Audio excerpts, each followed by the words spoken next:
Exodus chapter 18. Moses' father in law, Jethro, the priest of Midian, heard about everything God had done for Moses and his people, the Israelites. He heard especially about how the Lord had rescued them from Egypt. Earlier, Moses had sent his wife Zipporah and his two sons back to Jethro, who had taken them in. Moses' first son was named Gershom, for Moses had said, when the boy was born, I have been a foreigner in a foreign land. His second son was named Eliezer, for Moses had said, the God of my ancestors was my helper. He rescued me from the sword of Pharaoh. Jethro, Moses' father in law, now came to visit Moses in the wilderness.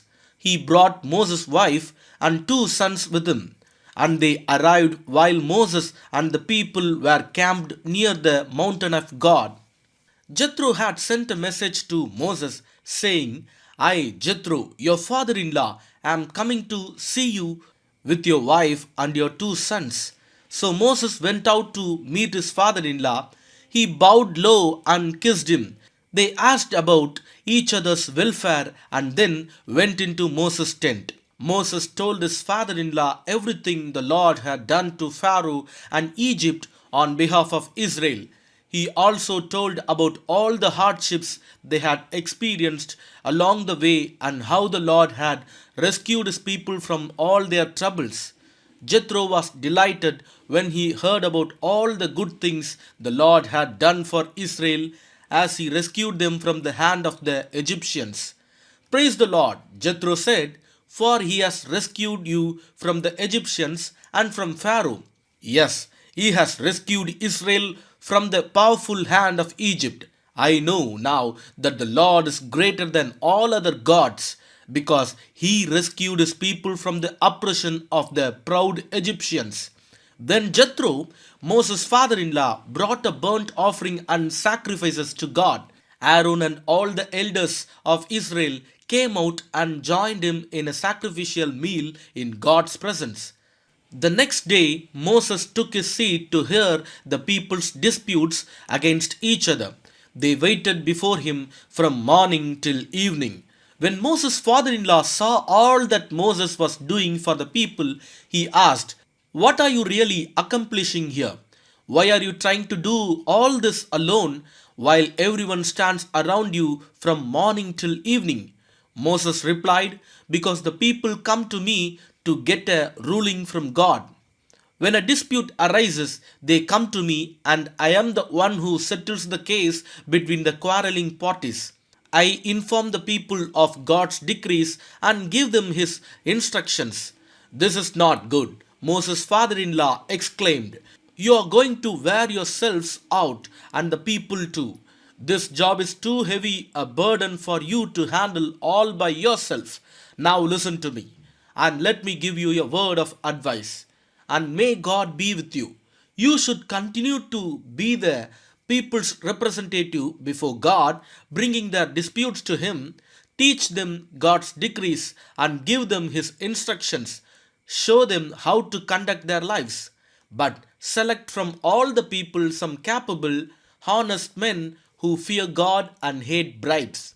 Appoint them as leaders over groups of 1,150 and 10. They should always be available to solve the people's common disputes, but have them bring the major cases to you. Let the leaders decide the smaller matter themselves. They will help you carry the load, making the task easier for you. If you follow this advice, and if God commands you to do so, then you will be able to endure the pressures, and all these people will go home in peace. Moses listened to his father in law's advice and followed his suggestions. He chose capable men from all over Israel and appointed them as leaders over the people. He put them in charge of groups of 1,150 and 10. These men were always available to solve the people's common disputes. They brought the major cases to Moses, but they took care of the smaller matters themselves. Soon after this, Moses said goodbye to his father in law, who returned to his own land. Exodus chapter 19. Exactly 2 months after the Israelites left Egypt, they arrived in the wilderness of Sinai. After breaking camp at Rephidim, they came to the wilderness of Sinai and set up camp there at the base of Mount Sinai. Then Moses climbed the mountain to appear before God. The Lord called to him from the mountain and said, "Give these instructions to the family of Jacob. Announce it to the descendants of Israel. You have seen what I did to the Egyptians. You know how I carried you on eagle's wings and brought you to myself. Now, if you will obey me and keep my covenant, you will be my own special treasure from among all the peoples on earth, for all the earth belongs to me, and you will be my kingdom of priests, my holy nation. This is the message you must give to the people of Israel." So Moses returned from the mountain and called together the elders of the people and told them everything the Lord had commanded him. And all the people responded together, "We will do everything the Lord has commanded." So Moses brought the people's answer back to the Lord. Then the Lord said to Moses, "I will come to you in a thick cloud, Moses, so the people themselves can hear me when I speak with you. Then they will always trust you." Moses told the Lord what the people had said. Then the Lord told Moses, "Go down and prepare the people for my arrival. Consecrate them today and tomorrow and have them wash their clothing. Be sure they are ready on the third day, for on that day the Lord will come down on Mount Sinai as all the people watch. Mark off a boundary all around the mountain. Warn the people, be careful, do not go up on the mountain or even touch its boundaries. Anyone who touches the mountain will certainly be put to death. No hand may touch the person or animal that crosses the boundary. Instead, stone them or shoot them with arrows. They must be put to death. However, when the ram's horn sounds a long blast, then the people may go up on the mountain. So Moses went down to the people, he consecrated them for worship, and they washed their clothes. He told them, "Get ready for the third day, and until then abstain from having sexual intercourse."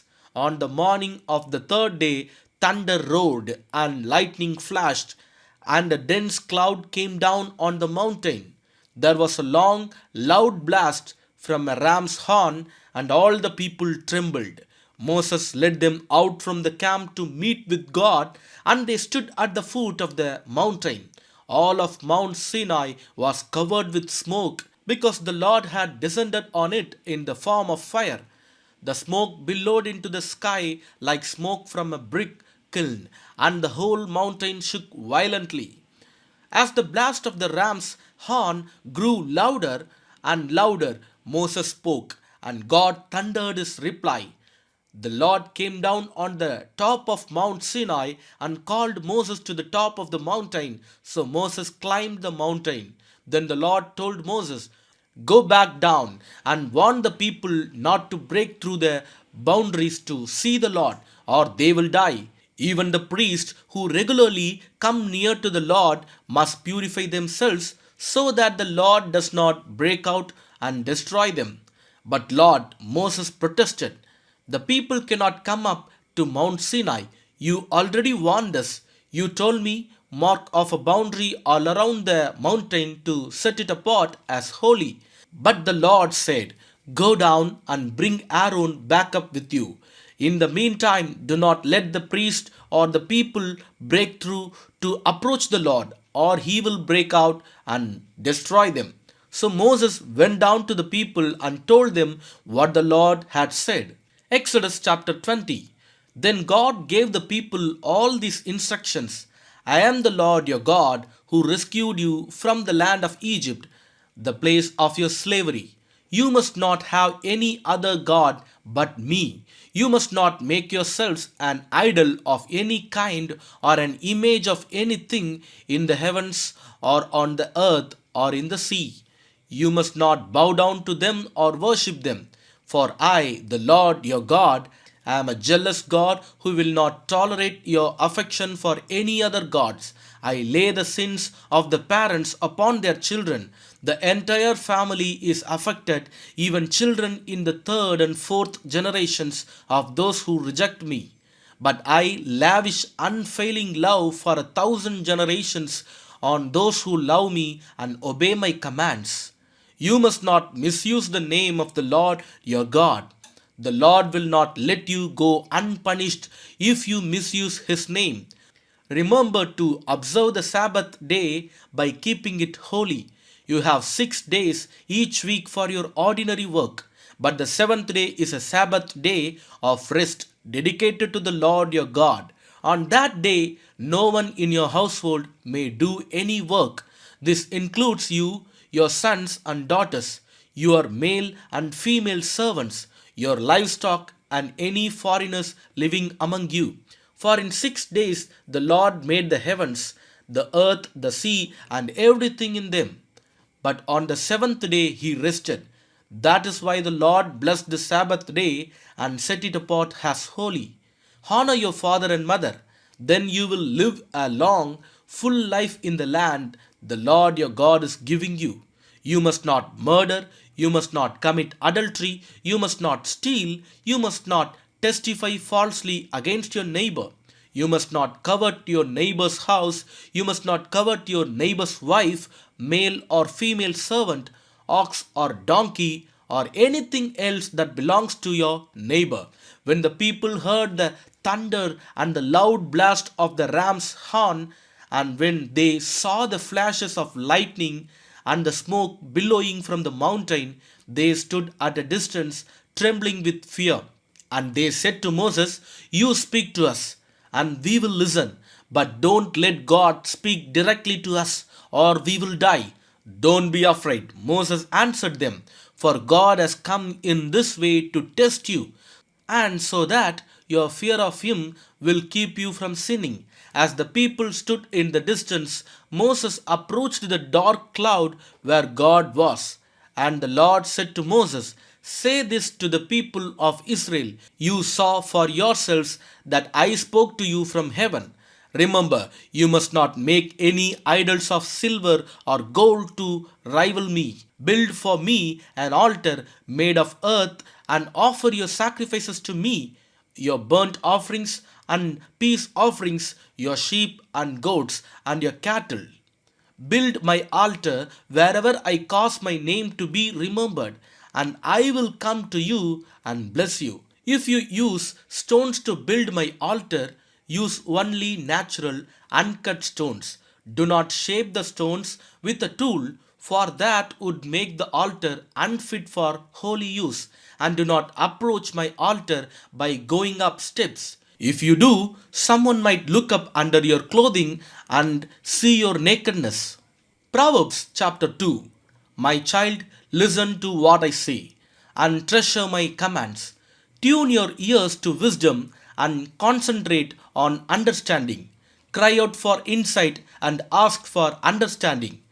Search for them as you would for silver. Seek them like hidden treasures. Then you will understand what it means to fear the Lord, and you will gain knowledge of God. For the Lord grants wisdom. From his mouth come knowledge and understanding. He grants a treasure of common sense to the honest. He is a shield to those who walk with integrity. He guards the paths of the just and protects those who are faithful to him. Then you will understand what is right, just, and fair, and you will find the right way to go. For wisdom will enter your heart, and knowledge will fill you with joy. Wise choices will watch over you. Understanding will keep you safe. Wisdom will save you from evil people, from those whose words are twisted. These men turn from the right way to walk down dark paths. They take pleasure in doing wrong, and they enjoy the twisted ways of evil. Their actions are crooked, and their ways are wrong. Wisdom will save you from the immoral women, from the seductive words of the promiscuous women. She has abandoned her husband and ignores the covenant she made before God. Entering her house leads to death. It is the road to the grave. The man who visits her is doomed. He will never reach the paths of life. So follow the steps of the good and stay on the paths of the righteous. For only the godly will live in the land, and those with integrity will remain in it. But the wicked will be removed from the land, and the treacherous will be uprooted. Amen.